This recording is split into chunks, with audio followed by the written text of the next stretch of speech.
Well, joining us now is Paul Gard. Back to one of our top stories now, and this is that the Russian President Vladimir Putin has been linked somewhat to the MH17 plane crash back in 2014. However, it must be a bittersweet feeling for Paul, and I'll ask this in a second, the fact that it's now run cold. Now, Paul's parents, Jill and Roger, were killed in MH17 when that crashed in 2014, and here he is now live with us. Paul, good morning to you. So I'll break this question up into a couple of parts. First of all, I'll ask you the link that involves, and although it may not surprise that many people, the Russian President Vladimir Putin, who had that link to that rocket being distributed to the front lines in Ukraine.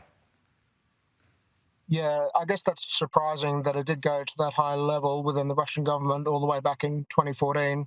But then again, it's not surprising that Russia is deeply involved and has been deeply involved there, because we've seen over the last 12 months how nefarious their actions can be in meddling in the affairs of their neighbouring country. So, as I mentioned a little earlier, there must be a bittersweet feeling too, Paul, that the probe has now been suspended.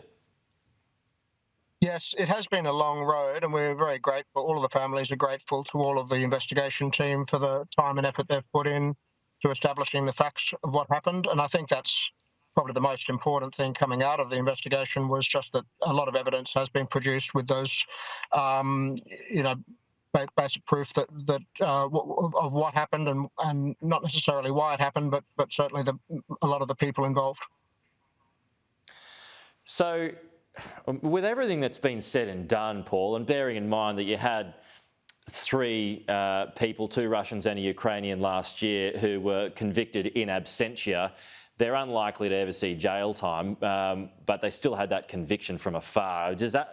You've had a bit more time to process that now. Does that give you any kind of closure, or are you and the other family members of victims still kind of hanging in thin air?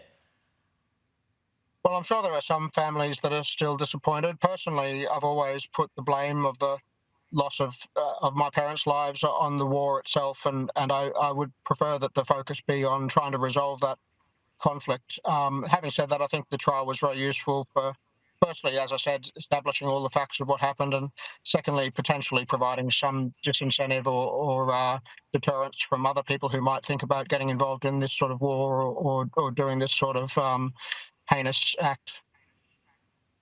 What are you going to do now, Paul? Well, there are still some other legal investigations. There's a court case at the the European Court of Human Rights, and there is an interstate action against Russia in the ICAO. But as I said, look, I've always mainly been focused on trying to encourage everyone to find a solution to the conflict. And I'd also encourage all your viewers to please, if you can, donate to the UNHCR or MSF or any of the other great organisations doing relief work in those conflict zones. They certainly need our help right now. You must be staggered, Paul, that, nearly 10 years on, that war's still going. Right on that point. Did you hear me? Sorry, yeah, Paul, I'll just repeat. We lost you there for a moment, Paul. I'll just finish by asking you this. I mean, you talked about the war there, and the plane went down, as we know, in 2014, but it's 2023 now. That war's still going. You must be staggered that it is. Yeah, it's really disappointing to see how that's gotten so much worse over the last 12 months. So I really do hope that there's some sort of solution that can be found, and sooner rather than later. But we obviously do need to be pushing back against this action by Russia to invade its neighbouring country, and I wish the Ukrainians all the best in that effort. Yeah. So with everything, this is close on this thought, with everything that's been said and done, not just the tragedy, but the court case that's followed, and now the result, and now we're kind of at this dead end. How would you just surmise for us your thought process? How are you feeling about it all?